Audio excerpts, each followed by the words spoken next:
Housekeeping. When we were here last before Your Honor, there were 3 items of discovery, additional discovery requested. Those included the photographs taken of the crime scene on October the 24th of 2009, the photographs taken of the victim a few days after, and a number of discs from the surveillance system of the sound bar, which is a local establishment to that area. Judge, they were in the process of being copied, and at this point in time I am making all of those available to the defendant. This concludes, as far as the Commonwealth is aware, the discovery requests. If there's anything additional, certainly we will address that. Judge, additionally, Your Honor, last week suggested that counsel visit your chambers and view the confidential disciplinary file relative to Detective Elizabeth Adams.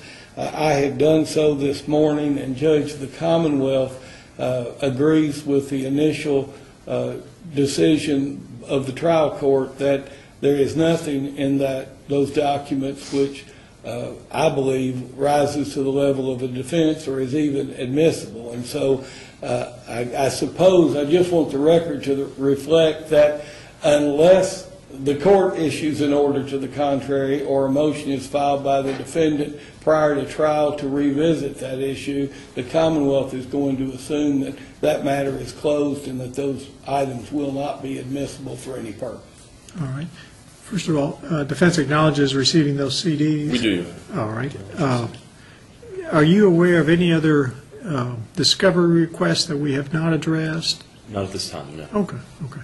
And in terms of, have you all been able to review the confidential file? We have not done that yet. Mr. Tracy and I discussed that and elected to wait till after this hearing. All right. Okay. Well, let's give them an opportunity to review it, and then we can revisit it. That's not a problem at all, Your Honor. And lastly, Judge, and I certainly don't want to take up an inordinate amount of the court's time with this matter, although it is certainly important. It is certainly not your only important case. But at the same time, the Commonwealth did not intend to call the victim in this case. And for that reason, we did not have her brought.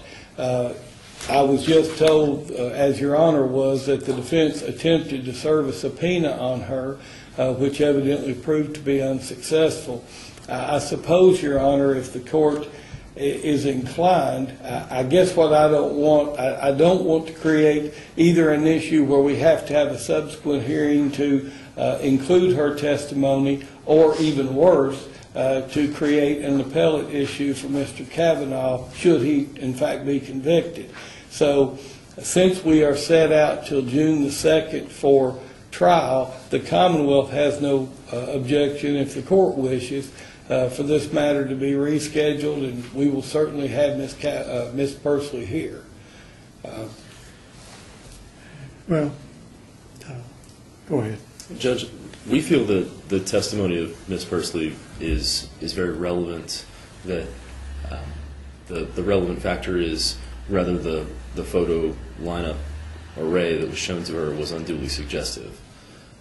Obviously, the officer can testify as to how that was presented, but the testimony of the victim as to what was told to her at the time of presentation, how, what language was used, whether there was any take a closer look at number 3, any sort of those things could be very relevant in the court's determination of whether it was unduly suggestive. Your Honor, if I could follow up on that, and I didn't argue this last Friday primarily because you had a court full of cases and I knew you didn't have the time to really think about it. But Judge, the Commonwealth believes the controlling case in this area is Neal versus Biggers. It's a 1972 United States Supreme Court case, the site of which is 93 Supreme Court 375. And Judge, the Biggers case basically sets up what I believe is a two-stage process. The Biggers case first says the court must look to see if the procedure itself was unduly suggestive. And Judge, to me, the procedure in a photographic lineup is in fact the photographs that were used.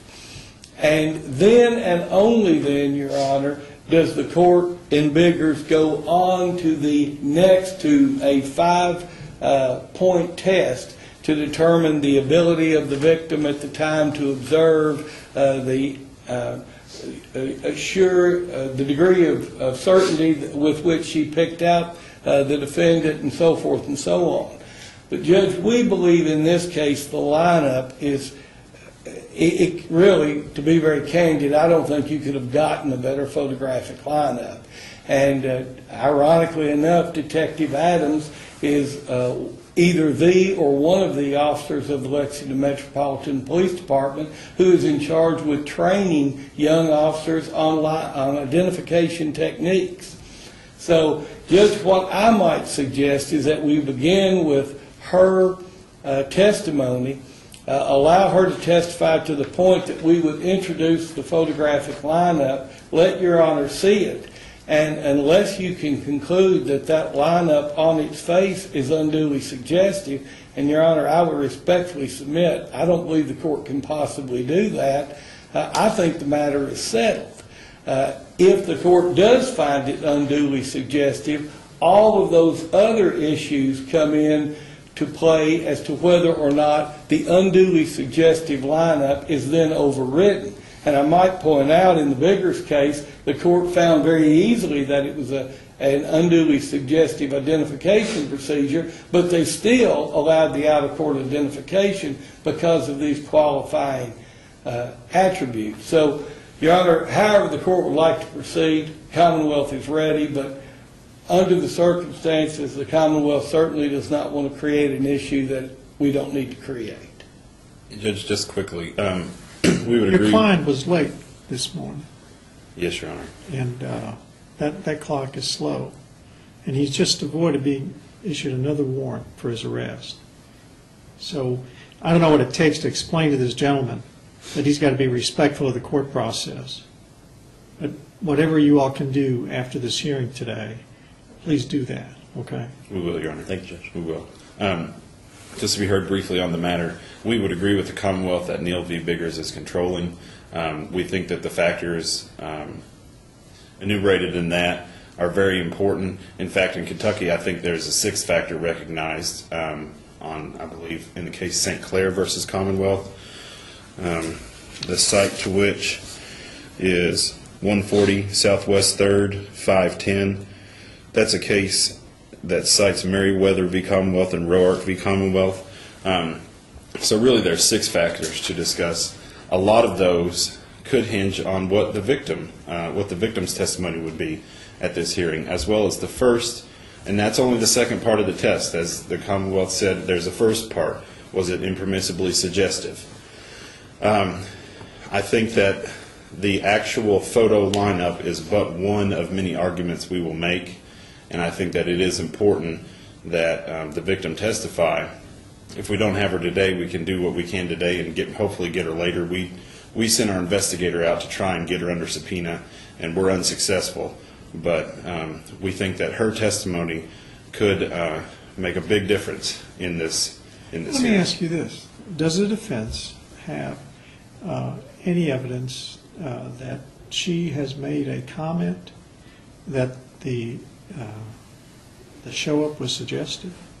We don't have any evidence from her. We've never talked to her. We've never had a chance to question her. We do have evidence that's already been proffered during these proceedings earlier on in the case that the six-pack might have been suggestive. I would point to the fact that in the preliminary hearing, the detective mentioned that she showed the victim the composite first before she showed the six-pack.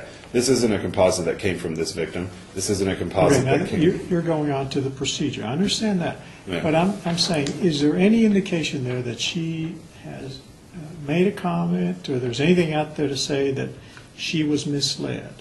At this point, Your Honor, we're only drawing inferences. The fact that the person that I mean, conducted basically, you're on a fishing expedition. You hope to get something out of her, but you don't have anything right now that says she told somebody that they had suggested who the person was or anything like that. I wouldn't call it a fishing expedition, Judge. I think that there's sufficient evidence here on the record already to allow us to question her as to... That's what I'm asking you. I'm not saying you don't have a right to call a witness. I'm not saying you have a right to call and ask her whatever you want to ask her, but I mean, is there anything in the record indicate, or from anybody else, that she was given suggestive comments or gestures or anything like that? Well, we think the fact that it was presented by her father's partner could be suggestive on its own. Now, there's a relationship there. We don't know what that is. We would hope to explore it, not only from Detective Adams' perspective, but also from Ms. Pursley's perspective. That would be where we would begin. Beyond that, as we said, we haven't talked to her. We haven't been able to locate her. Well, okay. Well, I understand your difficulty, but I don't see any reason why we can't go ahead with the hearing at this point and look at the procedure that was followed, and then, at some point, I presume she can be subpoenaed, and if there's any additional information, I'll allow you to present it to the court. That would be fine, Judge. Okay. In that case, Your Honor, we would call Detective Elizabeth Adams.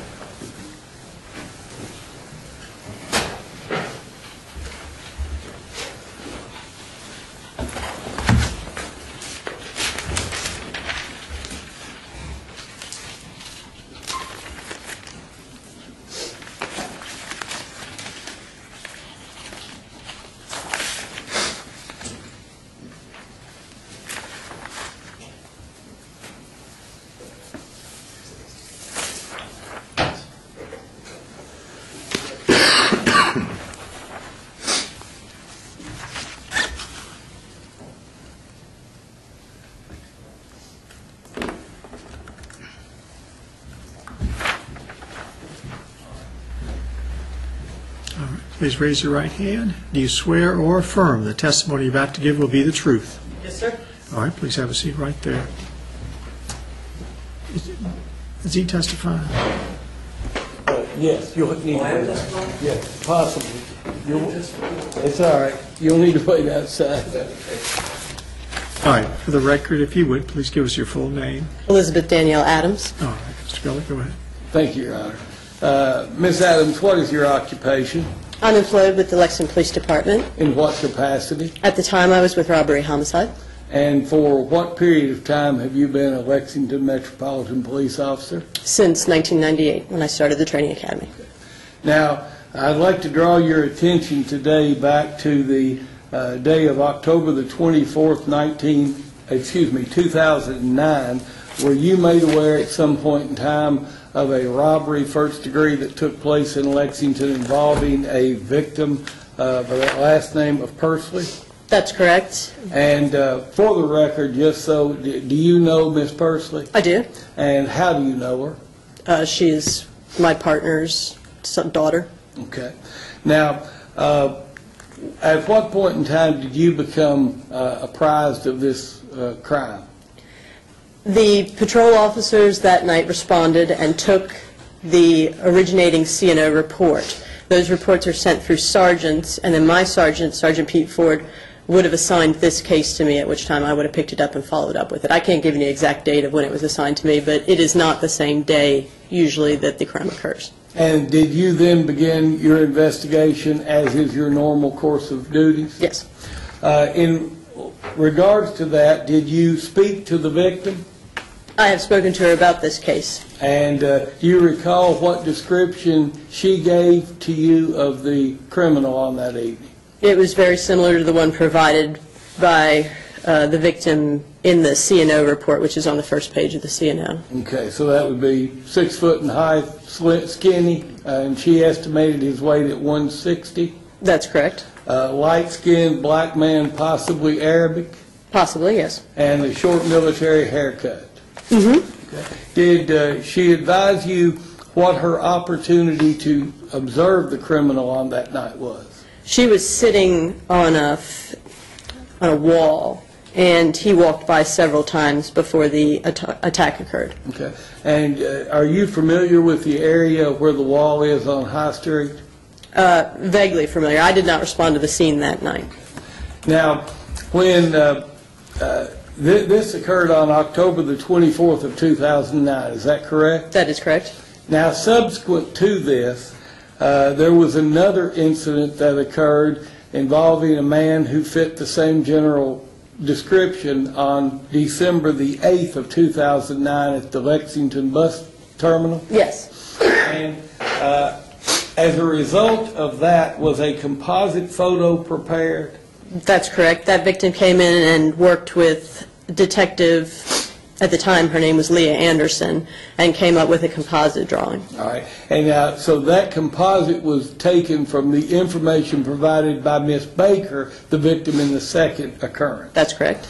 As a result of that, did you then obtain photographs to prepare the photographic lineup which was used in this case? I generated a 6-person photo lineup based off of jail website photographs. They have a search engine. Right, it was the old jail website. All right. How do you do that? Just for the benefit of the court. Once you have a potential suspect, if you refer to their jail website page, or if you're working from a Kentucky driver's license or an ID, you need to input certain parameters for the search engine. And at the time, it was age range, height range, weight range, gender, race, hair color, and eye color. All right, I'm going to show you a copy of a document that Yes. you gave me earlier.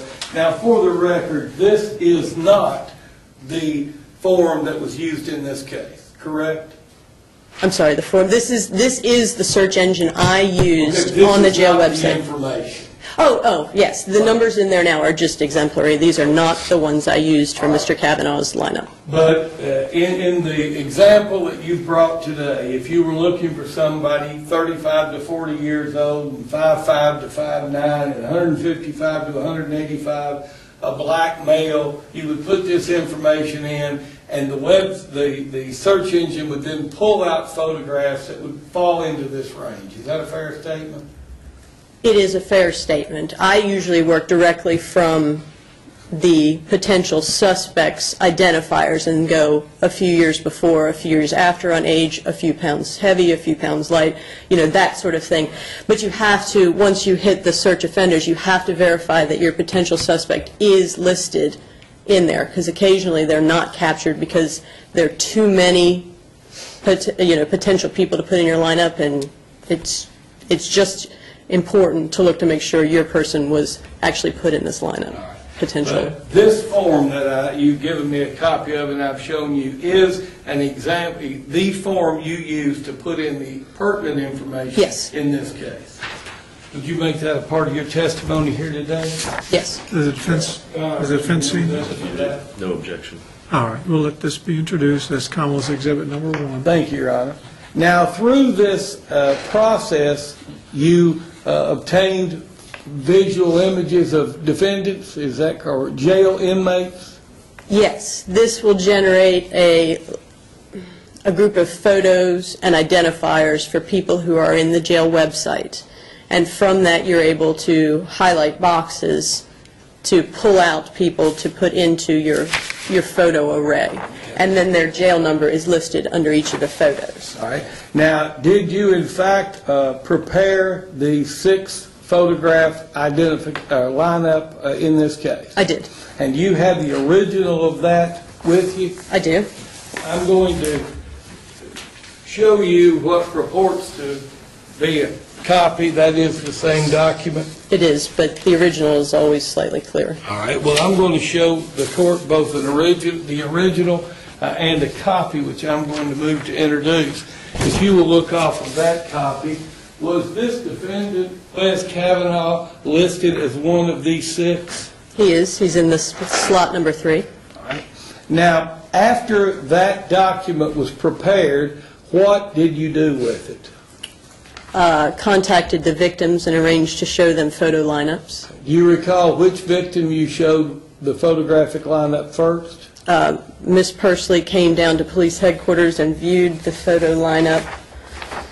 at 9:45 on 12/10 of 2009. And then Ms. Baker, and I don't have hers is in her case file, was after Ms. Pursley. Okay. Now, can you tell the court how the photographic lineup viewing by the victim took place? Where were you at, and who was there, and what occurred? We were at police headquarters. Our office is an open bay office. She sat down at the desk that faces mine, and who was there? I was there. Detective Pursley was not there. We had a volunteer who is our administrative assistant who was there. There were other detectives in the office, but it was not unduly distracting in there because it was just administrative work. There is a photographic lineup instruction sheet that goes with the photo lineup. They're offered this to read, and then we verify that they understand the instructions, because not everybody we deal with can read English. Could you read those instructions into the record?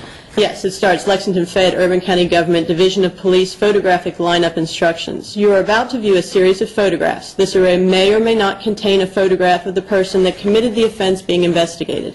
As you view these photographs, please keep in mind that they are not all taken at the same time or at the same location. As a result, you should consider that hairstyles, the length of a person's hair, the color of a person's hair can easily be changed and may be different in the photo from what you recall.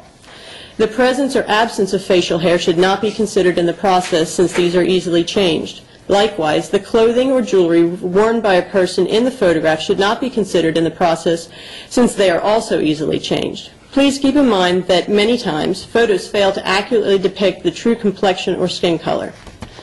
The photographs you will be viewing are each identified by individual numbers recorded directly adjacent to each image.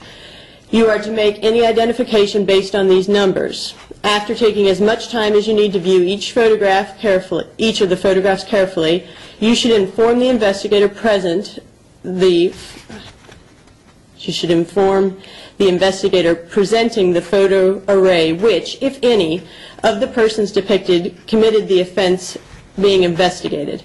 You are asked to explain any identification to the investigator. Said explanation should describe the level of identification being made, such as positive or possible. Your comments pertaining to the identification will be recorded on the document by the investigator.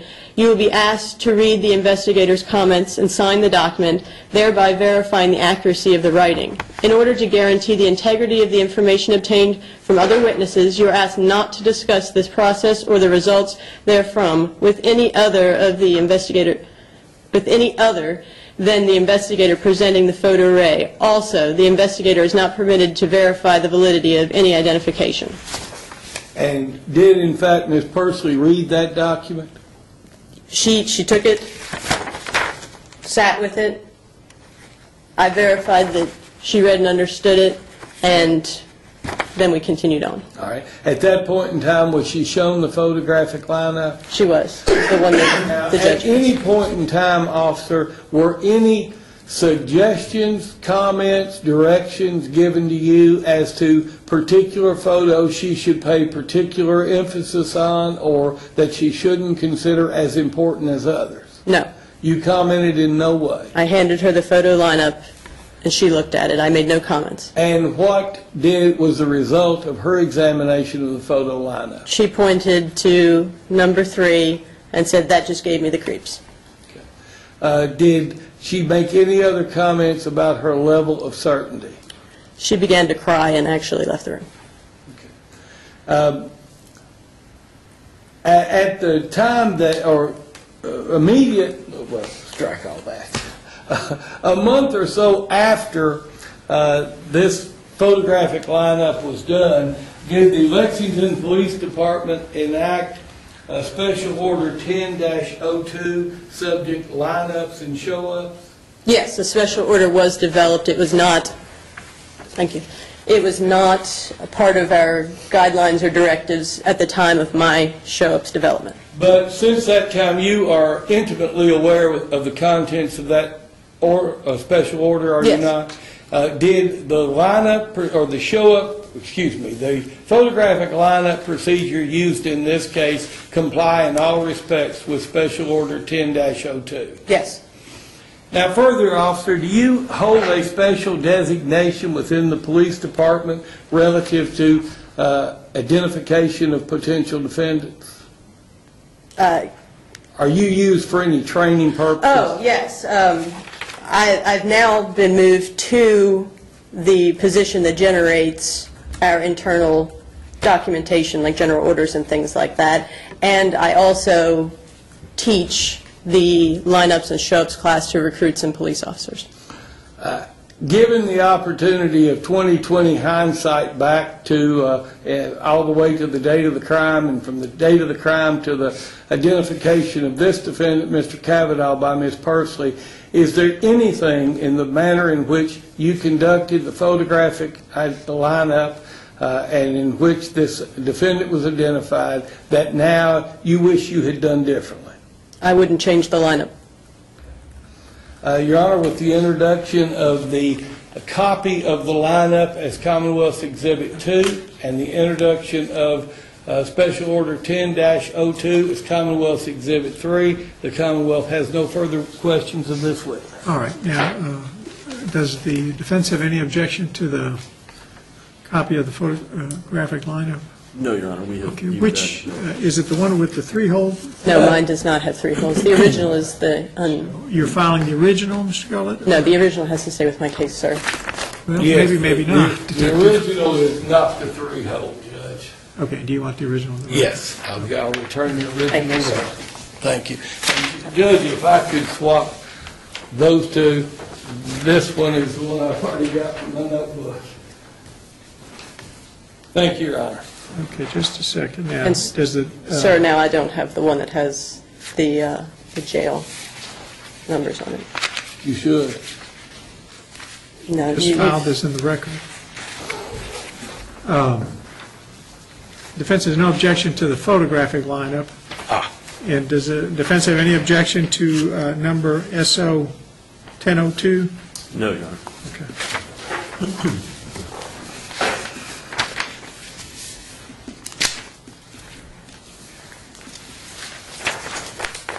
Alrighty, we'll make that Commonwealth's Exhibit number 3.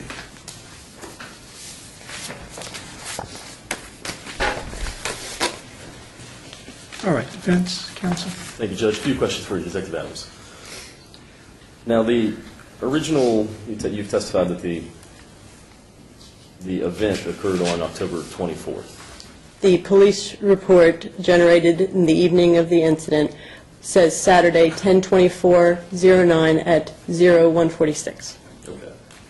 And then you had testified that on December 8th, another event occurs involving Ms. Baker. Ms. Baker's report occurred on 12/8. And then she came down and a composite was generated? A composite drawing was done. Okay. And then it was not until the 10th that Ms. Pursley came down and you... The composite drawing was done on 12/9/2009, and Ms. Pursley was shown the lineup on 12/10/2009. Okay. So that's about a month and a half after the originating event. Ms. Pursley's event, yes. Okay. And now, when Ms. Pursley came in to view the lineup, you said that occurred about 9:45? That's what's recorded on the sheet, yes. Okay. Did you all talk at all before you showed her the lineup? I verified that she felt comfortable viewing a photo lineup, which we do with many victims and witnesses, and I presented her with the instruction sheet, and then she viewed the instructions. Okay. Did you tell her that you had a suspect in the case? A potential suspect. We don't say suspect because it may or may not contain the suspect. Okay. And you did show her a photo of the composite before you showed her the lineup, correct? I don't recall if she was shown the composite drawing or when that occurs. I do not have those notes. Okay. You had testified at the preliminary hearing in this matter that you had shown her the composite before showing her the photo lineup. Is that? Then that would be accurate if that's what's Okay. in the testimony. Thank you. How many search results were returned when you entered the suspect's information in the I don't recall. It doesn't. There may have been a cap on the number, but we don't record how many options there are to choose from. Okay. Do you recall it being? I don't recall. Okay. I mean, unfortunately, they've switched from this search engine to a new search engine. Okay. Going back to the events on the 24th, you had you've talked with Ms. Pursley about the events that occurred. That's correct. Now she had mentioned that the perpetrator in that had walked by her several times. I think you testified to that. That's correct. But she was on the phone at the time, correct? Yes. And it was dark. I can't attest to the level of lighting in that area. Okay. Did you inquire whether she had been drinking that evening? I didn't inquire. Okay. It may be in someone else's investigative note. Okay. Did she say where she had come from? She had been out with friends. Okay. And the actual assault occurred from behind, correct? Yes. Okay. Did she say that she got a look at the man's face? I don't recall whether she indicated that the suspect who walked by her was the suspect who attacked her from behind. That was word. And in that she lost the keys and the phone, correct? They were never recovered by the victim or the police who searched the area.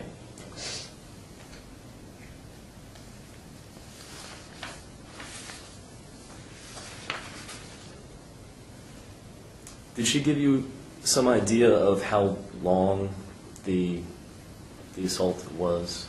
I don't recall any minutes or seconds that she described. And I don't want to duplicate my question, but her view, was it a straight-on view? Did she indicate what? During the assault what or while angle? she was sitting on the wall? During the assault. I believe they grappled on the ground, so she didn't say specifically, to my knowledge, that she always had the view to east, west, north, or south.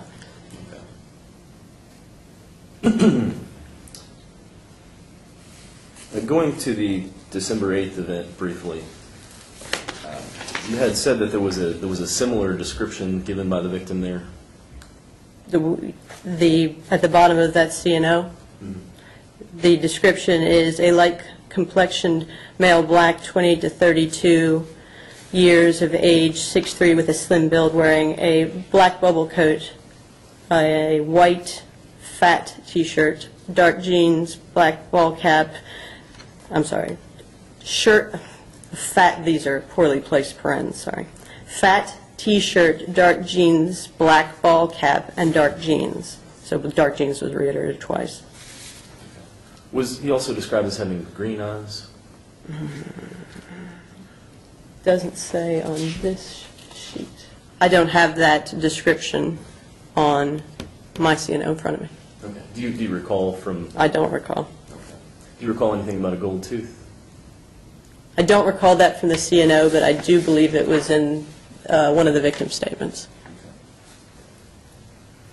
And those descriptors, based on that, you thought there was enough similarity between the second event and the first event that it could be the same person? Potentially. We try to look at things as detectives that link incidents together. And that victim was able to generate a composite? Yes, she did. Okay. But Ms. Pursley was not able to generate a composite? That's correct.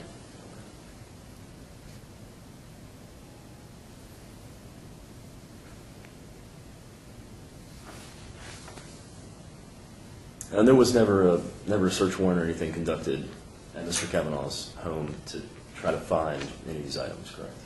That's correct. We were unable to do a search warrant. Okay. So aside from the identification made by Ms. Pursley, there's no other corroborating evidence that in this case, correct? That's correct, because Mr. Kavanaugh declined to make a statement under.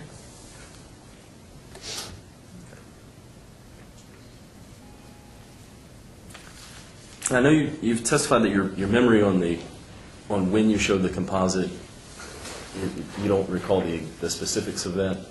I do not, but once I listened to the testimony, Okay. if it was recorded in court, I would say that that is true and factual.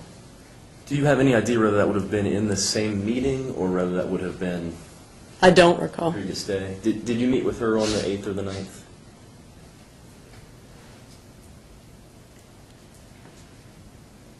I believe the first day I met with her after Miss Baker's incident was the morning of the 10th. Okay.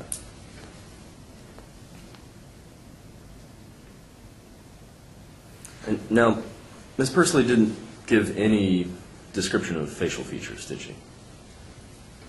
In her originating CNO? Yes. That's correct.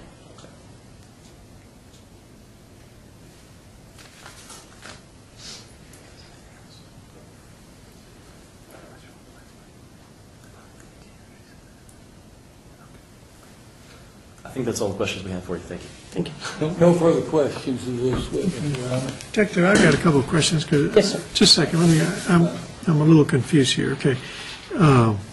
We got two incidents, October 24th and December 8th.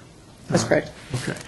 Now, how did Mr. Kavanaugh's, when did he become somebody that you threw in the mix here? After the photo lineup was generated, after the composite drawing was generated by the detective that generates those, it was returned to me, and what we normally do is release it internally to have people view it to see if they recall someone who may or may not resemble this. I had had previous encounters with Mr. Kavanaugh, and he struck me as potentially having these same features, and I inserted him in a lineup. Okay, now, and when was that? That was after what incident? That was after the second incident, Miss Baker on 12/8. 12/8, okay. She did the lineup, she did the composite on 12/9. Okay, and that would have been Miss Baker, okay, Yes. all right. Now, all right, and you had had dealings with him in the criminal justice system? Yes. Okay, had you arrested him, or? Yes. Okay, what was that for? It was for a sexual assault, and I don't recall the year. Okay, was it recently, or? No, I mean, it had been years. Okay, more than 2 or 3 years? It is, but he had been arrested since then, just not by me. Okay. And, all right.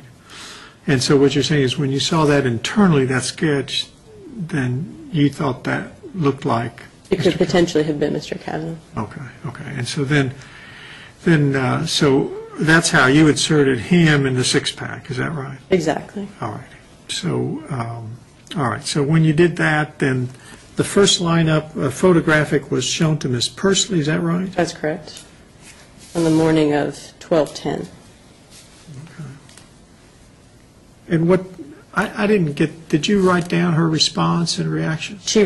I wrote down number 3, because she chose number 3 by pointing, and that it says, "That just gave me the creeps," which was her quote.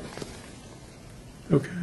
And, all right, and then did she just say nothing else? She cried. Okay, but I thought you all asked him to put down, The level of certainty. yeah, I did not write a percentage level of certainty, that's correct. okay. All righty. All righty. Now, let me ask you this. Is it her father is a detective, or her mother? Yes. Her father's a detective? Yes. Okay. During this time, was he in the same department with you? Yes. Okay. Had you communicated with him about your recognition of that sketch? Yes, he is assigned to Ms. Baker's case. He sits in the when I was sitting up there, he sits in the desk facing me. We have the same supervisor. Okay. Okay. So he knew that you thought that perhaps Mr. Kavanaugh was the one in that photographic line? He knew that I believed that Mr. Kavanaugh's physical features resembled that of the composite. Do you know whether he had made a comment to that to his daughter? No, not to my knowledge.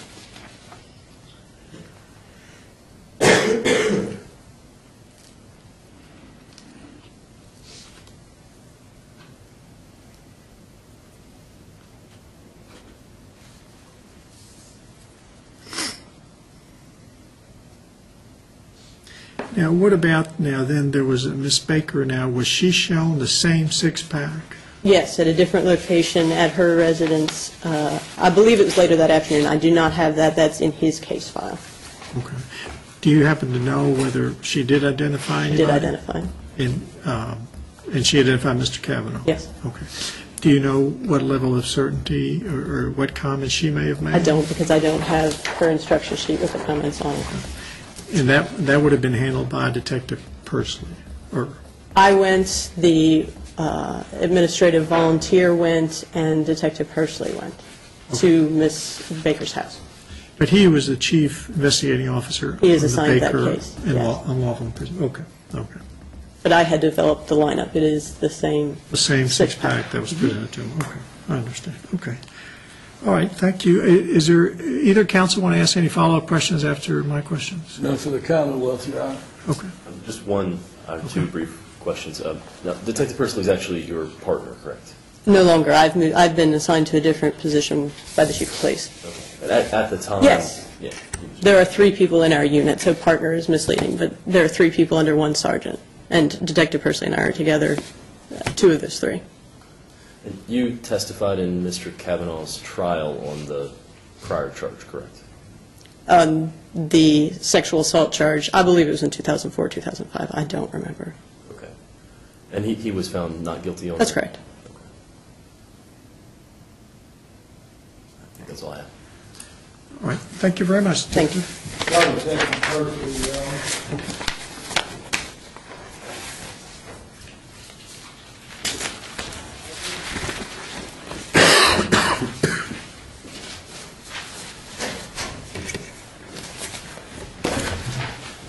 Your Honor, if the court will indulge the Commonwealth, we would call Detective Pursley with the understanding that he had no idea he was going to testify this morning, nor did I until a few minutes ago. Okay.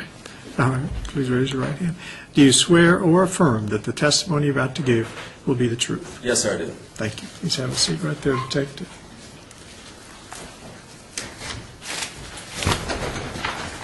If you would give us your full name for the record. It's William Robert Pursley. Mr. Gullett? Thank you, Your Honor. Mr. Pursley, what is your occupation? Detective in the Robert Homicide Unit here in Fayette County. And for how long have you been a member of the Lexington Metropolitan Police Department? Since 2000. Do you have a daughter? Yes, sir, I do. And what is her name? Morgan. And was Morgan the victim of a robbery first degree on October the 24th, 2009? Yes, sir, that's correct. And is that the charge which gave rise to the indictment, or count 1 of the indictment in this case against Mr. Kavanaugh? Yes, sir. Now, you did not work that case, did you? That's correct. No, I did not. But as a result of your association with the victim, did you find yourself at the scene of the crime that morning? Yes, sir, I did. Was it still dark out? It was dark, yes, sir. Can you tell the court, based upon that and based upon other experience you may have in that area, what the lighting conditions are like at night? There's street lights down that area. It's lit well enough that you could sit, on the sidewalk or stand on the sidewalk and read a book. It's pretty well lit. Okay. Now, there's been some question about the photographic identification of your daughter, or of this defendant by your daughter. Did you have any discussions with her prior to her opportunity to view the photographic lineup as to who you thought may have done it, or who she ought to pick, or what she ought to look for with respect to that lineup? No, sir. The only thing I did was give her a call and ask her to come down to view a lineup. Okay. At any point in time, did you give her any suggestions, hints, warnings? Was anything said to you about the nature of the lineup and how she ought to conduct herself at that process? No, sir. You were not present when she identified the defendant? That's correct, yes. I believe that's all of this witness, Your Honor. Counsel? Detective Pursley, you worked the other case under this indictment, isn't that correct, the Miss Baker case? Yes, that's correct. Okay, so you're familiar with that case and all of what has happened with that case? Yes. There's been some talk about the description from that case. Now, Miss Baker was able to produce a composite in that case, isn't that right? That's correct, yes. I think she did it the next day. Yes. And she was very descriptive. She also gave some other descriptors, like the perpetrator had green eyes. Do you remember that? No, I don't remember that. I don't recall reading that in the report either. Okay.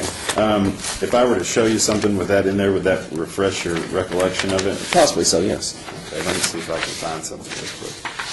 While I'm looking for that, I can ask another question. Do you remember Miss Baker stating that her perpetrator had a gold tooth? She did report that, yes.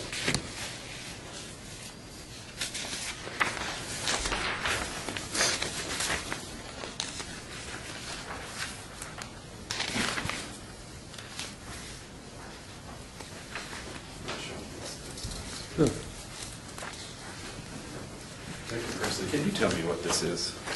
This is a sheet that we use once we do a composite, and basically what it does is outlines, the race of the victim, the suspect, approximate age, weight, etc. Yes. Okay. And so it's got a bunch of information on there about the suspect, everything that Ms. Baker could provide. Correct. Yes. Do you see down there, I think it's just below the picture where it says the suspect had green eyes, possibly contacts? Yes, sir. I do see that. So that would have been one of her descriptions. On the composite, yes, sir. Okay. Would this piece of evidence have been produced before the photographic lineup was produced? I'm not sure what your question is. Would this have been shown? Obviously, the victim This would have was come. present for this. Yes. Is a document like this produced? This can be produced. Usually, we try to do these within a week or 2 weeks of the occurrence. This one was actually produced the next day after the occurrence. So everything was still fresh in her mind and got it down on paper, I guess. Yes, sir. Okay. If there's no objection, I'd like to move this to admit this into evidence. None, Your Honor. We don't have a copy of it, though. To be introduced. We'll allow you to make a copy. We'll introduce that as Defendant's Exhibit Number 1. Detective Pursley, at one point you talked to then Detective Adams about the similarities of Morgan's description and this description from this case. Yes, sir. Now, the similarities would be, tell me if I've messed anything up or if I've left anything out. I think the age range is similar. Yes. I think the height is just a few inches off. Is that That's correct, your yes. recollection? Both victims stated that their perpetrator was a very light-skinned man. Is that Correct, yes. Morgan said possibly Arabic, and Ms. Baker said possibly biracial. Yes. Is there any other descriptors that you can remember that were similar?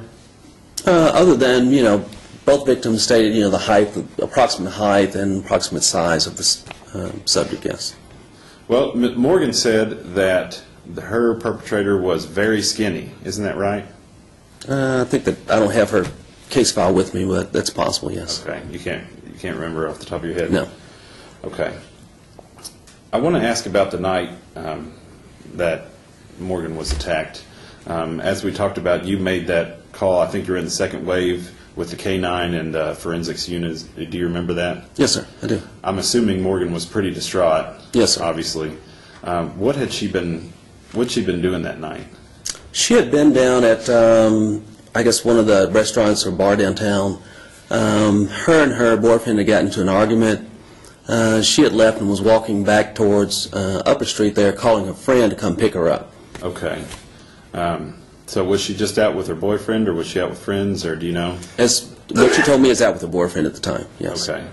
I can't remember the exact time on the occurrence. Do you remember the time of the occurrence? Without having her case jacket in front of me, I don't. I think we said it was early in the morning, wasn't it? It was like... That's relative. Is 1 o'clock early in the morning, or is 6 o'clock early in the morning? Exactly. Give me Right. just 1 second. I have on here, on the 235, it says daytime reported around 1:46. Okay, that sounds about right. Sounds about right. Yes. How old is Morgan? Let's see, this is, at the time, she's 23 now, so that was 2 years ago. She's 21? Yes. Okay. Does Morgan drink? Yes. Was she drinking that night? That I don't know. I mean, she didn't appear to be intoxicated or anything, no. Okay, you guys didn't talk about No, that sir. at all. Now, she was dragged from the sidewalk area behind a wall, almost behind a building. If you can visualize, they're on High Street where what used to be the unemployment office. Okay. Okay, if you can get that in your mind. We're going west on High Street. Okay. Prior to getting to the unemployment office, there is I think maybe three-story brick building there on the left, on the same side as the unemployment office. Adjacent to their building is a driveway, and then there's a parking lot that belongs to the unemployment office. It was down that driveway. There's no wall between the parking lot and the driveway. It's just an open area. Down past that building, and then, that's a brick building, then behind the building is another parking lot for the residents. Okay. What was the indication from her about how far she was transported during this altercation? Maybe 5 feet or 10 feet? No, quite a ways because the driveway for the brick building there is probably, just guessing, 50, 60 feet long without measuring it, or longer. So approximately all the way down that Right down the driveway? driveway, yes. Okay. Towards the back side of the building. And this perpetrator came up from behind her and grabbed her and dragged her back off the sidewalk area? And I'm recalling from memory now what Yeah, she that's told fine. me. What she said is that she was sitting on the wall waiting for a friend to come pick her up. A person walked by, kind of looked at her, walked past her, came back again, walked past her again, and looked at her. And she obviously looked at him, walked past her again, and then circled back around behind her, grabbed her, and started dragging her back down the driveway. Okay. Did she give any indication as to how long the altercation lasted? Just like I say, from memory again, not long, because she's kicking and screaming and fighting the whole time. Exactly. And she was able to fight the perpetrator off? Yes, sir. Eventually. So, if you were to venture a guess, would you say less than a minute? If you've been in a fight, it seems like a long time. It does, yeah. I'm guessing probably less than a minute. Okay. Okay.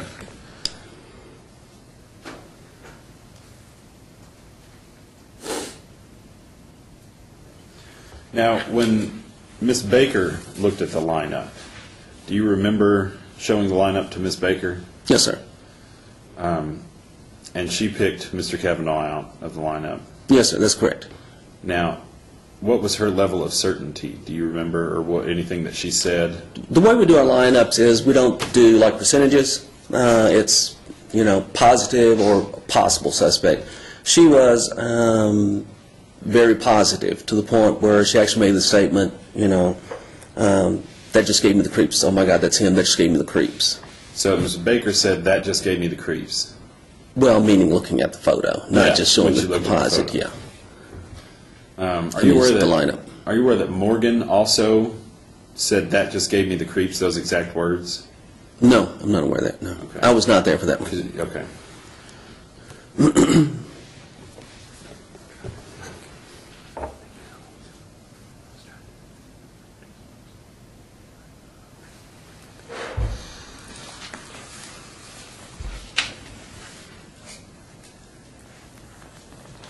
I don't think I have anything else, Your Honor. Can you redirect? Nothing else for the panel, Your Honor. Let me just, Detective, if I could just ask you just to clarify a couple of things.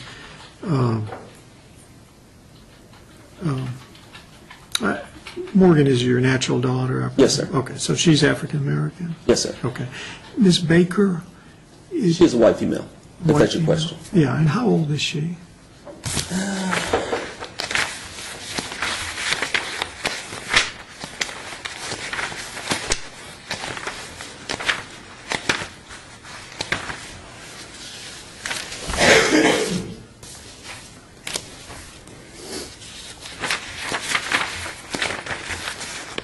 I have it here. I'll find it for you in just a minute.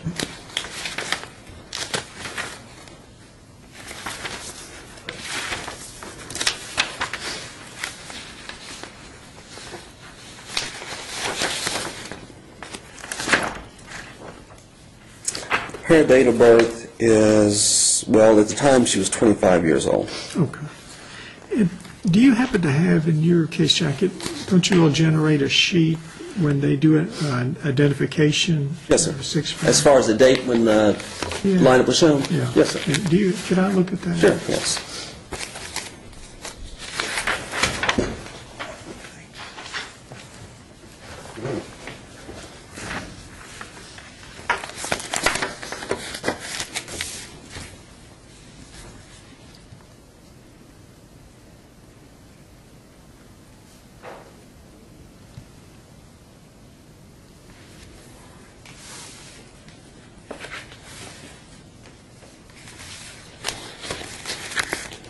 And just for the record, here it says the identification was made, yes.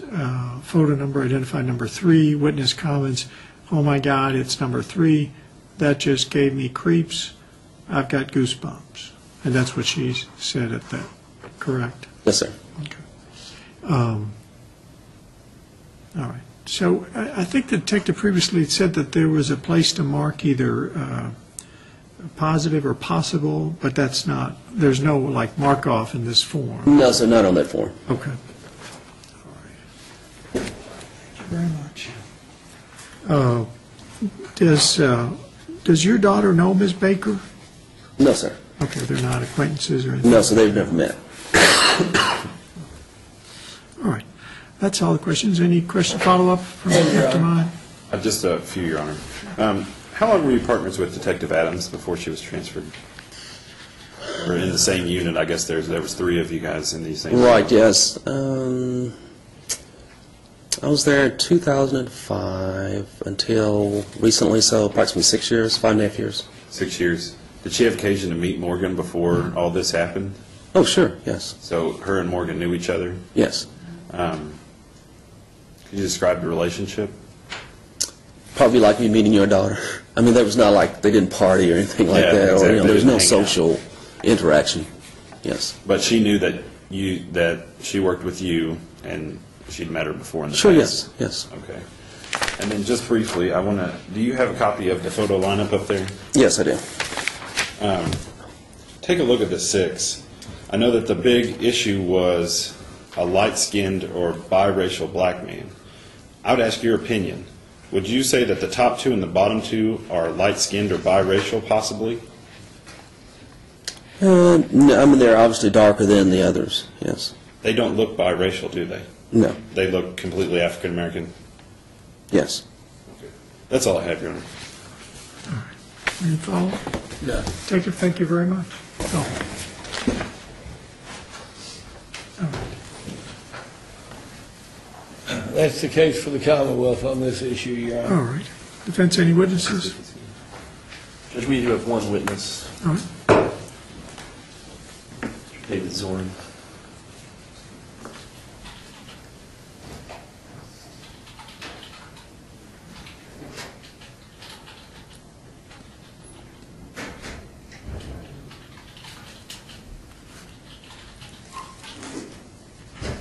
He's finishing up a phone call. He'll be right in.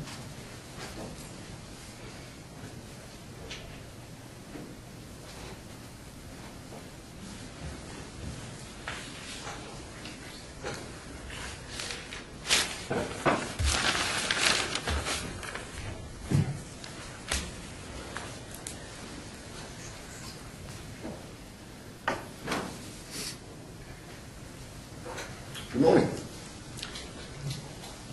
Please raise your right hand. Do you swear or affirm the testimony you're about to give will be the truth? I do. All right. Have a seat right there, sir.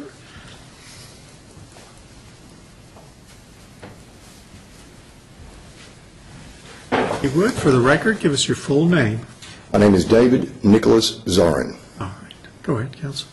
Mr. Zorn, do you know my client? Yes, I do. How do you know him? He was my client in several cases. All right. How long, over the span of what time did you represent him? I believe it was from sometime in about 2009 up until last year, I think about November, something like that. Okay. Was this case, the robbery first, unlawful imprisonment first, Was this case the first case that you represented him on? Yes, it was. Okay. Did you know him previous to that? Only socially. Okay. Do you have a relationship with him now? None. Are you a fan of him?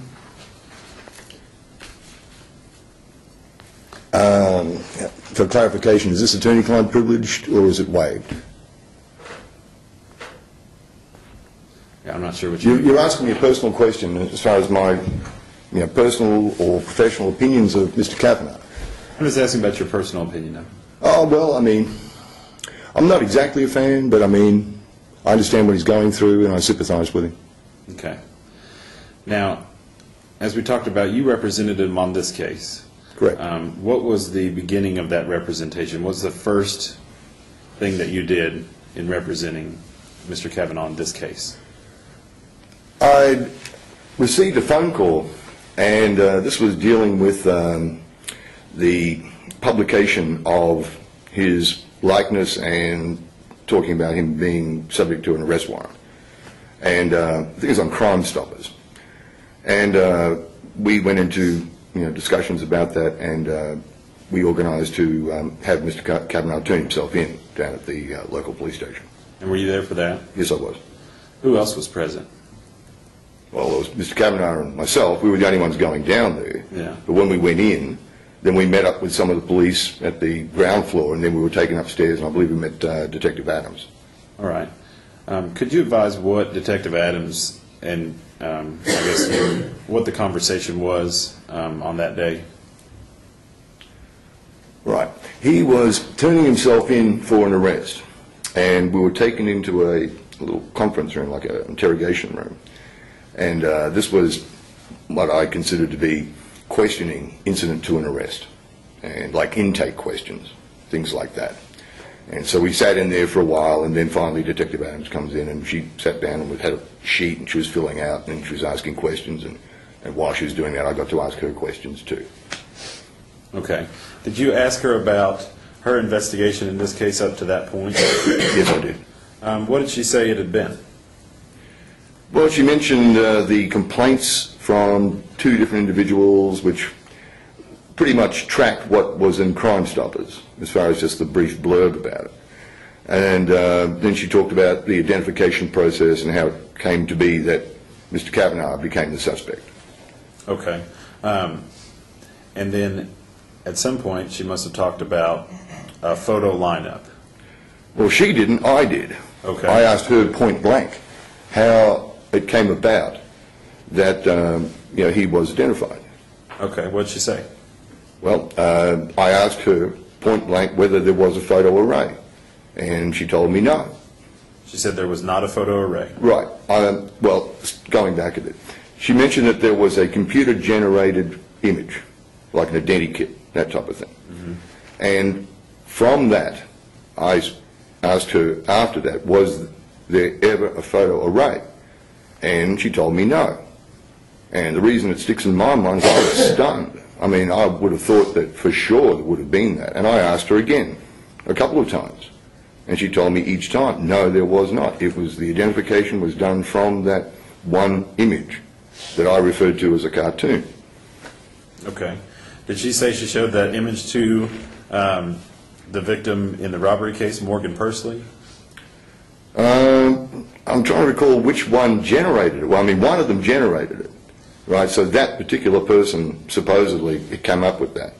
And from my memory, from what she told me, my impression was that, yes, that's what she had done, and showed the other person the same image. That hadn't generated it?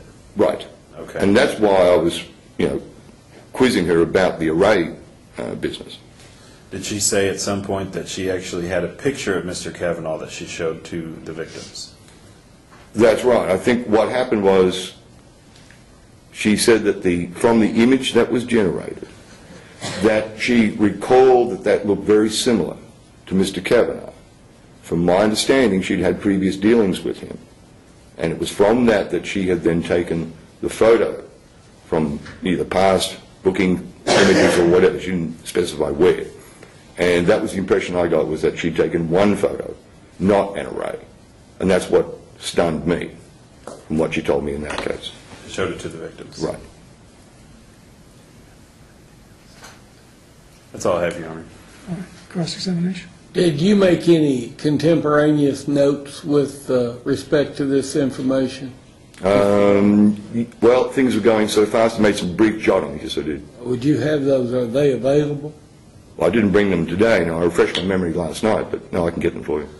And so you're telling the court that the Detective Adams told you that there had been no photographic lineup, no 6-picture array, as you said, that she had showed only the artist rendition and a single photograph of this defendant to these 2 victims. That's my recollection of what she told me, yes. And have you conducted any hearings in this matter outside of that brief discussion at the police department? Were you in a position to ever have a hearing involved in this case, a preliminary hearing or any other hearing? Yes, we had a preliminary hearing on this case. And did you conduct that? Yes, I did. And was Detective Adams the witness for the Commonwealth? She was. And did you ask her, challenge her at that time about the single photographic identification process she had used? I did. Okay, so that testimony would be referenced in that hearing? Should be, yes. And what did she tell you at the preliminary hearing was done? Oh, she mentioned that she had conducted a 4-photo array, a 6-photo array. Okay. And how will your response to that seemingly new information be reflected in the record of the district court preliminary hearing?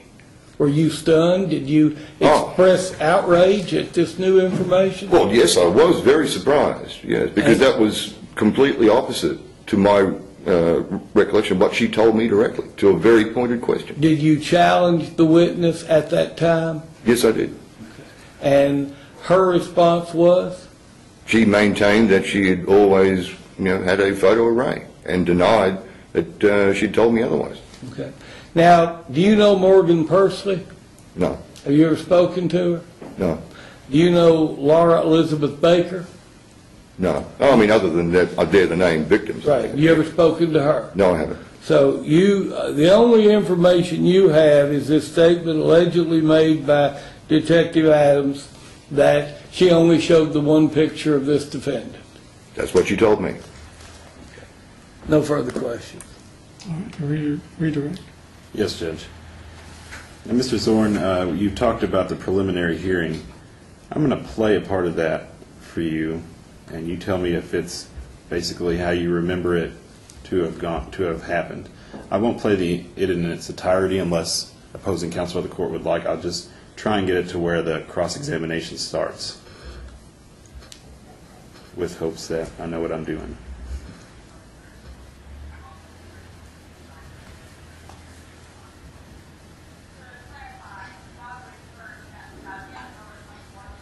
I'm not going to be able to make this very loud.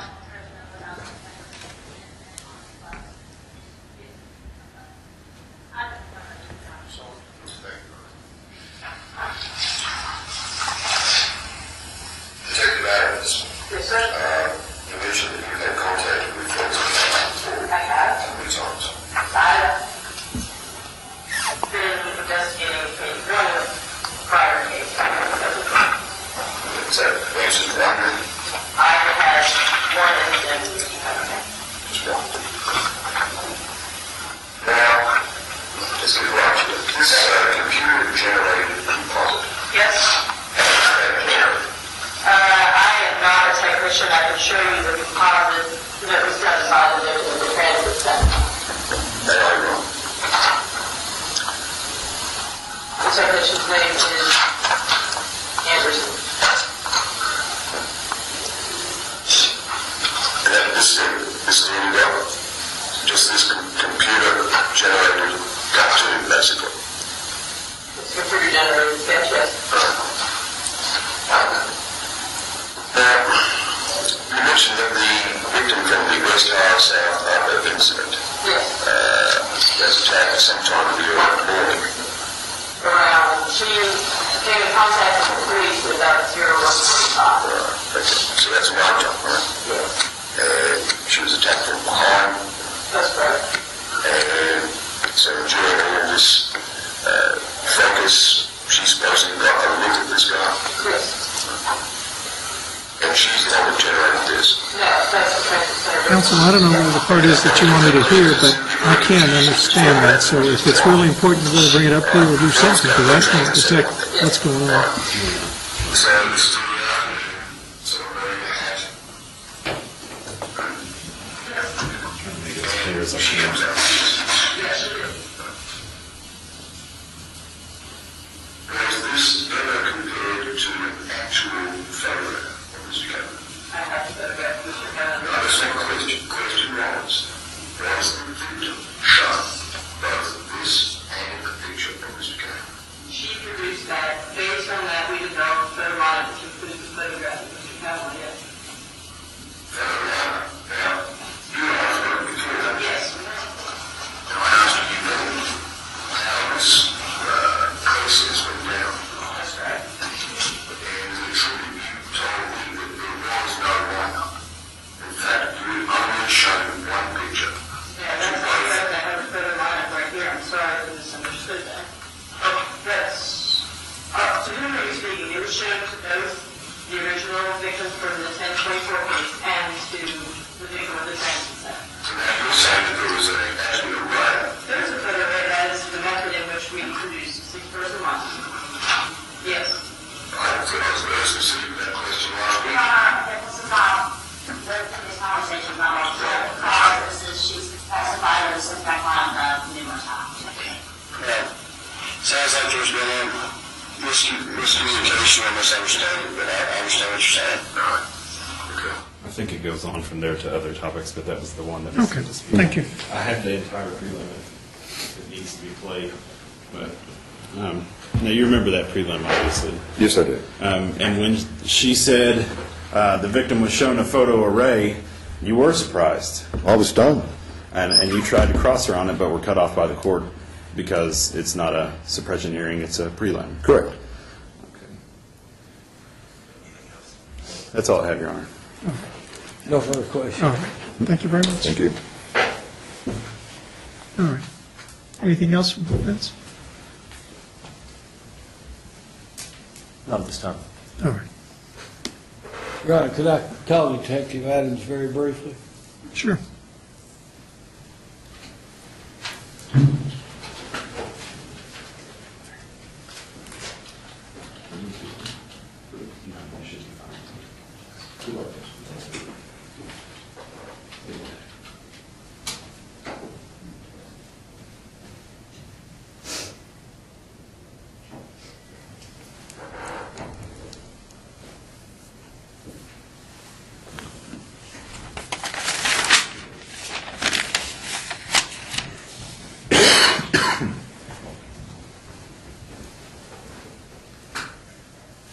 You're still under oath. Go ahead.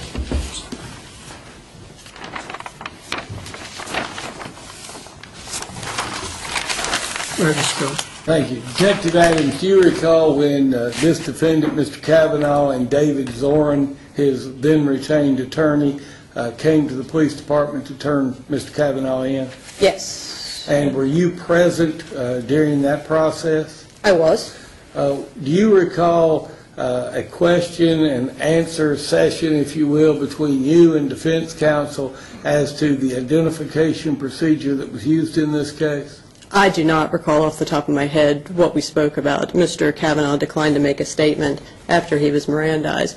Mr. Zorn did ask some questions, and we eventually stopped it because it wasn't productive.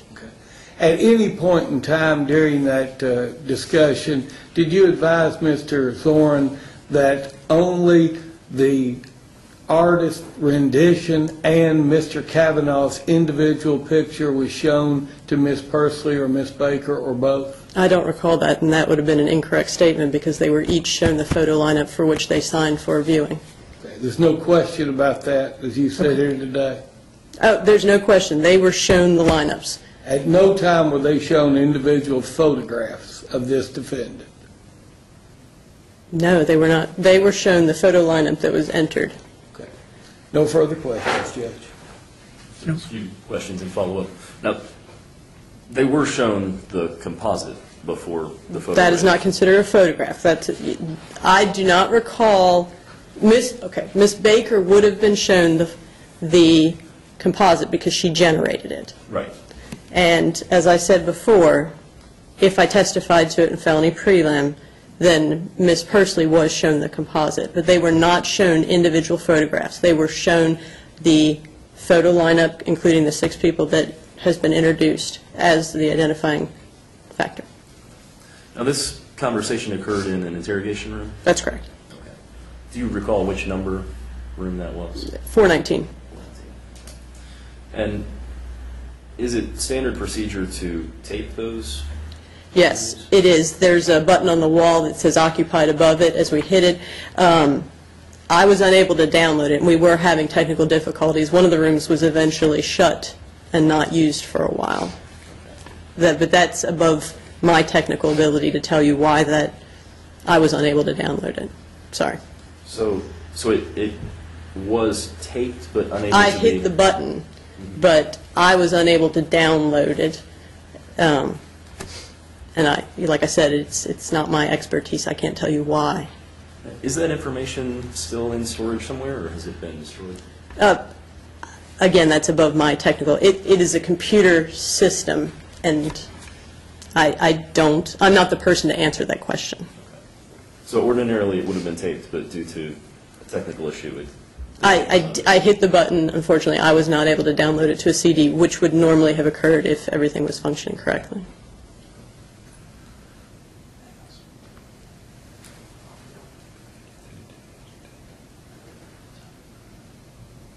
That's all I have. Thank you. That's all of this witness, Your Honor. All right, let me, just a couple more questions. Something that came up that I'm trying to get my head around here. When you do these computer-generated samples, if you will, The photo lineups or the composites, sir? the faces that you're going to put in the show-up, in the six-pack, okay? Okay. You generate that with a computer, right? Yes, off the jail website. Yeah. Now, do you ask for 5 or 6?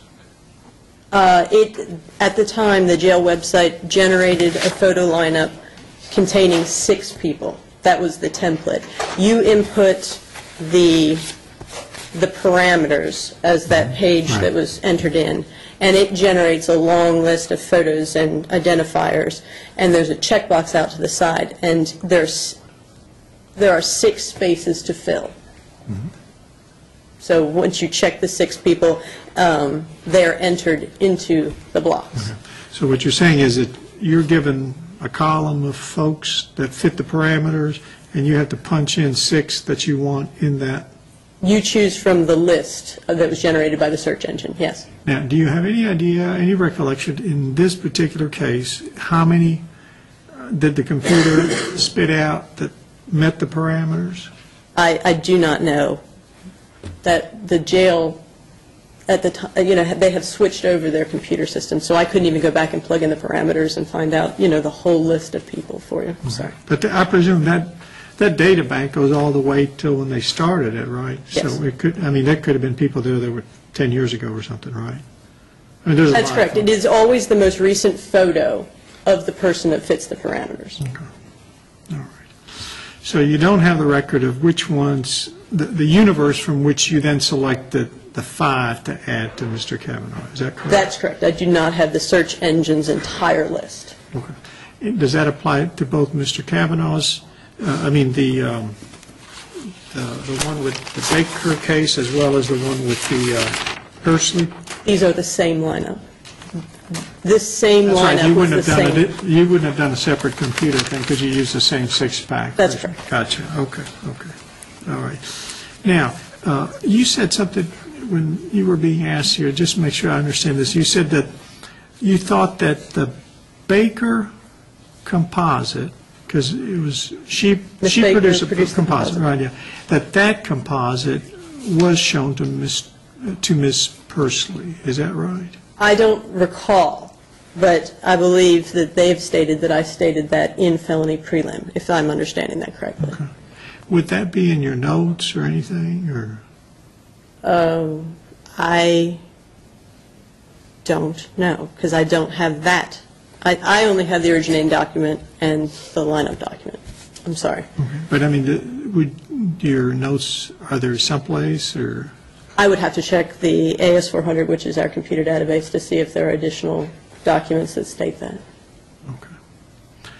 And I know you said you're not the computer person, but in terms of the actual identification process that you attempted to tape by pushing the button, did any computer person with the police department indicate to you whether the issue was that a tape was made, but it's just the difficulty is in retrieving it, or is it that it was never put into the computer?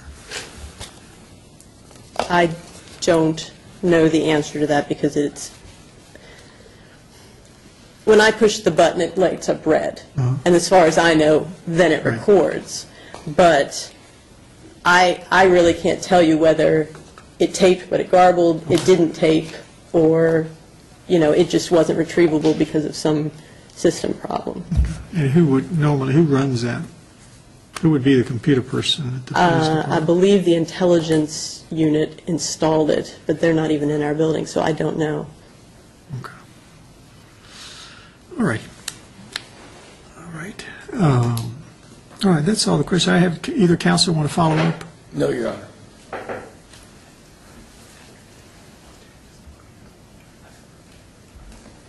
No, Your Honor. All right, thank you very much. Thank you. All right, is that? That concludes Commonwealth proof, Your Honor. All right. And the defense has also concluded evidence, or? Yes, Judge. Do you all want to make arguments? Yes, Your Honor. Well, we would also like the opportunity to brief it. I can argue here today. Obviously, the Biggers case controls. I think we're in agreement between the parties about this. It's a two-pronged test. First, we have to figure out if the pretrial identification procedure was impermissibly suggestive. I think that we've put on evidence today that it was. This is our burden, but I think that we've shown it. Depending on how you take the testimony, either one of two things occurred. Either Ms. Pursley was shown the composite. Do we have that, Andy?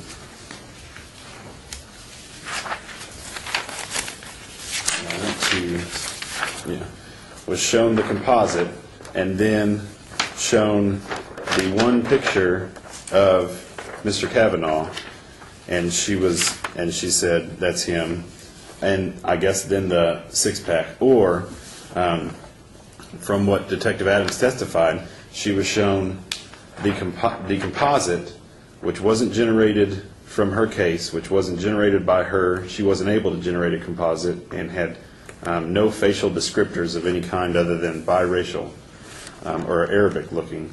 And then in the same meeting, after being shown the composite, was shown the six-pack.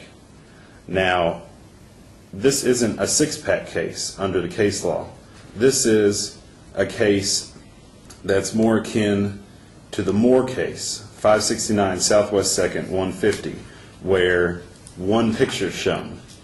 Now, this isn't a photograph, obviously, but it's not an artist caricature either. This is a computer-generated sketch. This is a computer program, presumably, has a lot to do with getting features right and getting as close to a photograph as possible. So, even taking the testimony from the Commonwealth's witness, she was shown this picture, and then she was shown these six.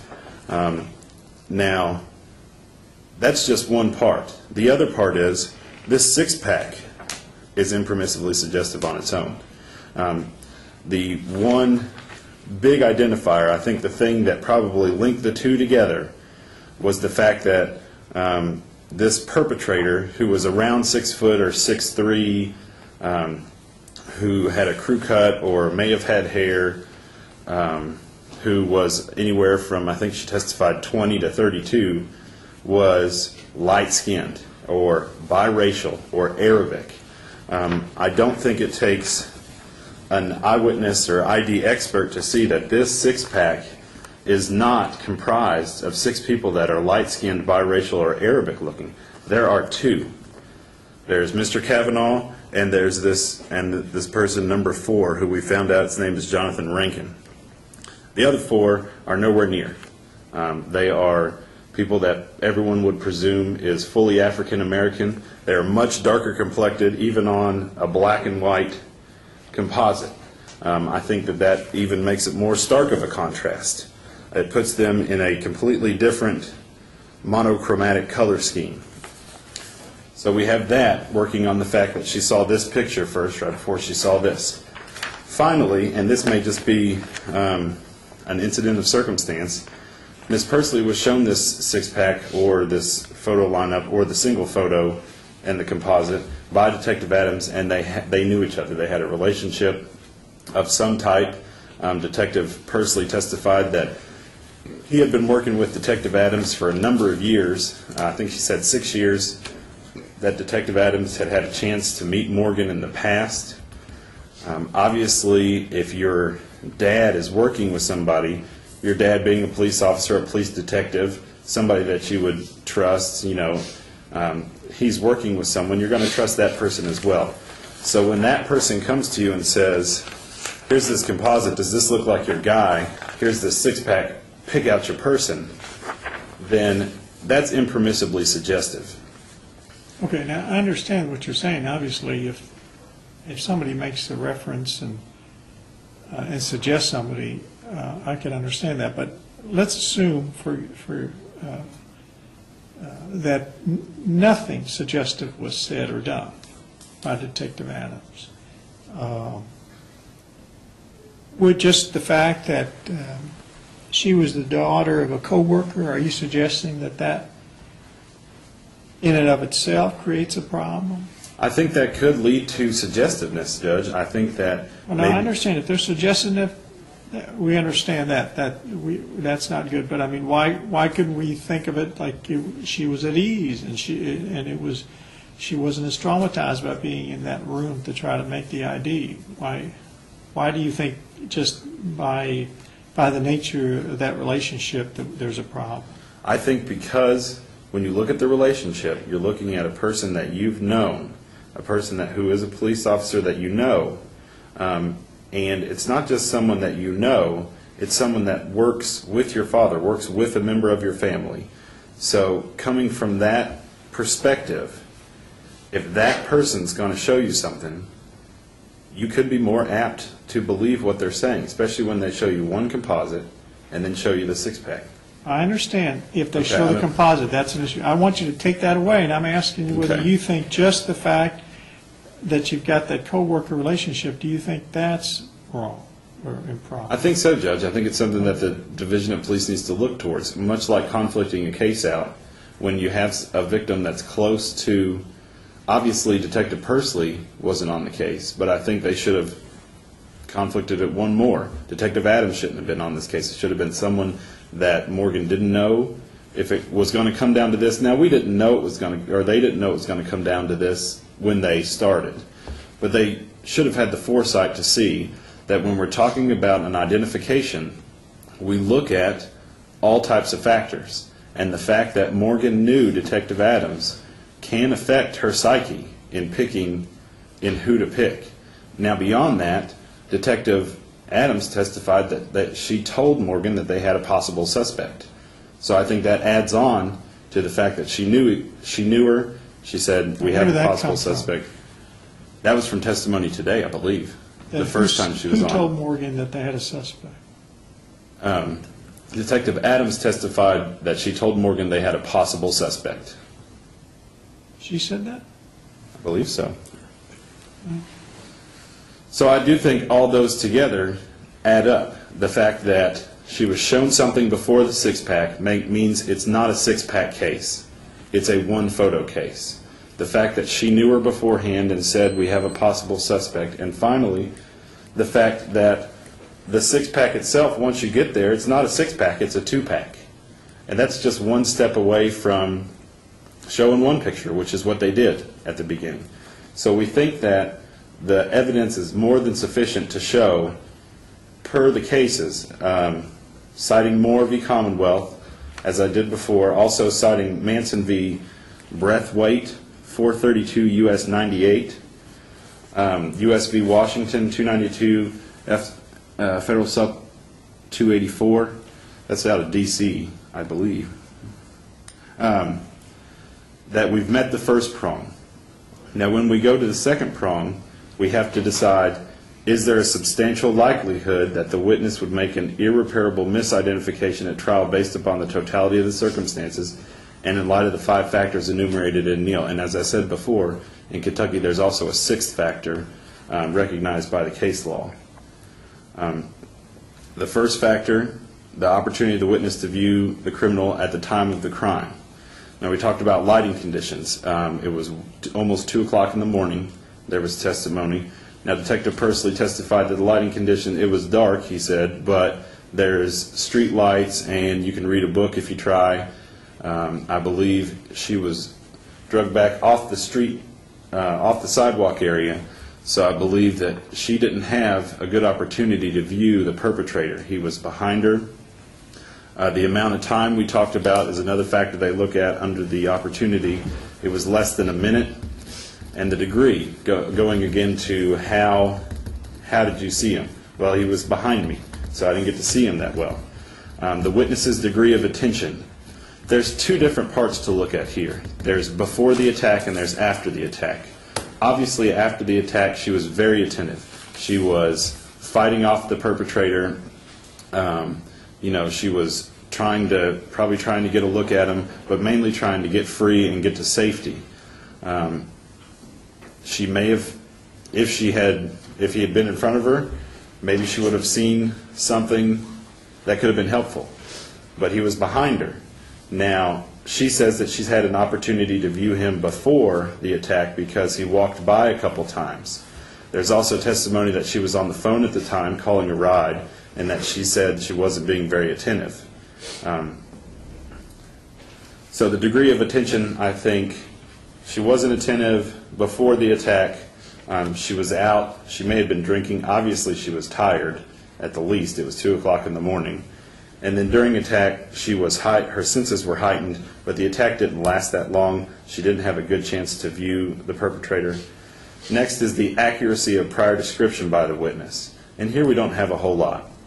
We have the fact that she said it was possibly an Arabic-looking person, around 6 foot, skinny build, but she gave no facial features. She was not able to comprise a composite. And I think that one of the factors you need to look at under this step is the similarities between what she said and the defendant. He's not a skinny build. Sorry. He hasn't worn hair in a number of years. We've pulled jail records. And she said that her perpetrator had a military cut. So she gave a very small, short description, and there are salient parts that are different from this defendant. The 4th step would be the level of certainty of the witness at the confrontation. Now, this one cuts in the Commonwealth's favor at first blush.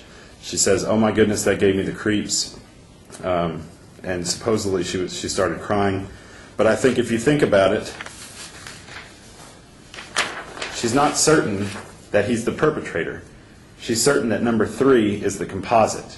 That's what's giving her the creeps. When you're shown this thing from someone you trust, and then you take a look at the 6-pack, the certainty is not on, "Oh my goodness, that's him who attacked me." It's, "Oh my goodness, that's him who I just saw momentarily before." The 5th factor from Neal is the time between the crime and the confrontation. And this one, supposedly in the case law, gets a little less weight. The time here is 45 days, which we would argue is no insignificant amount of time. We know that I think a month has been held, not too long in the cases, but 45 days is a long time to not have, for such a short recollection, or such a short incident, 45 days ago at night, possibly inebriated, definitely tired, for the time to elapse when you couldn't make a description that day. So you're starting at such a low threshold, and then over time you're just losing whatever memory you had. Finally, the final factor, which I just in my notes called the Kentucky factor, it comes from St. Clair v. Commonwealth, 140 Southwest 3rd 510, 2004 case. It says, in addition to these 5 factors, this court has also considered whether other evidence tends to corroborate the witness's identification, and there is none. There's no evidence. The composite didn't even come from this case. It came from a different case. They tried to find DNA. They couldn't find DNA. They didn't do a search warrant of his house when they arrested him to try and find the missing items. There's no other eyewitness testimony of the night. We just got the video from Soundbar today, but my bet is that our defendant is not on the video to Soundbar. So there was no other evidence to corroborate this witness's identification in that trial. This will be the only evidence that the Commonwealth can present in this case, because there's nothing else, circumstantial, forensic, or otherwise, to corroborate this. And that's why we think that the ID should be suppressed. All right, Mr. Gold? Your Honor, I guess the only thing we really agree upon here is that Neal versus Biggers is the controlling case, and that the defense has the burden of proof relative to this motion. Judge, you know, they have, as is their duty, they've thrown out every possible scenario and argued them with not a shred of proof that any of them should be given serious consideration by this court. The fact of the matter is, first off, I'll deal with the obvious, and that is what I hope the court has concluded was an error on the part of the Honorable David Zorn. I don't believe for a moment he came in here and intentionally perjured himself, but I believe even more completely that he's wrong. It simply defies any logic. Even if they had done a one-person show-up in this case, which they didn't, the officer would not have been crazy enough to tell the defense counsel, yeah, that's what we did, and then march directly into court a few weeks later in a sworn preliminary hearing, and then in this court a few months later in a sworn hearing before the circuit level court and testify exactly the opposite. Fact of the matter is, Mr. Zorn is obviously incorrect. What she testified at preliminary hearing is what Detective Adams testified to today, and it is what occurred. This victim in this case, Miss Pursley, was shown a photographic lineup. Now, the fact of the matter is, does it make any difference? Is there any merit to this idea, well, the police officer can't know the victim? Judge, if that's the case, we couldn't have law enforcement in small-town America, because the police officer knows virtually every victim. That simply is not, I know of no case, and we've been cited none, that says that a red flag ought to go up just because there is some, what has been described as a very casual relationship. She had met the child of her co-worker. That's the extent of their relationship. All this great trust that had built up between them and their great companionship has all been generated from the argument of defense counsel and not from the testimony in this hearing. All we heard, the sworn testimony, was she had met Detective Pursley's daughter and she knew her. End of story. In fact, he even said they don't hang out together, they don't party together, they knew one another. Judge, nowhere in the annals of American jurisprudence has the court said that a law enforcement officer cannot prosecute a case, handle a case, investigate a case in which he knows the victim. Mr. Gurley, I wonder if I could ask you, I understand that point, but I kind of want to go back to the other one. I know that there's conflicting testimony here, at least Mr. Zorn thinks something else happened, but what if that composite had been shown to Miss Pursley prior to presenting the six-pack. Would you see that there would be any problem with that? Judge, I don't think there would be any problem at all. The fact of the matter is the composites are frequently revealed to the public. They many times have press conferences and reveal the composite of a defendant they believe is perpetrating crimes. There's nothing unduly suggestive about that. Now, had she said, this is our guy, this is who you need to look for, Judge, and again, defense counsel wants you to infer that conversation took place.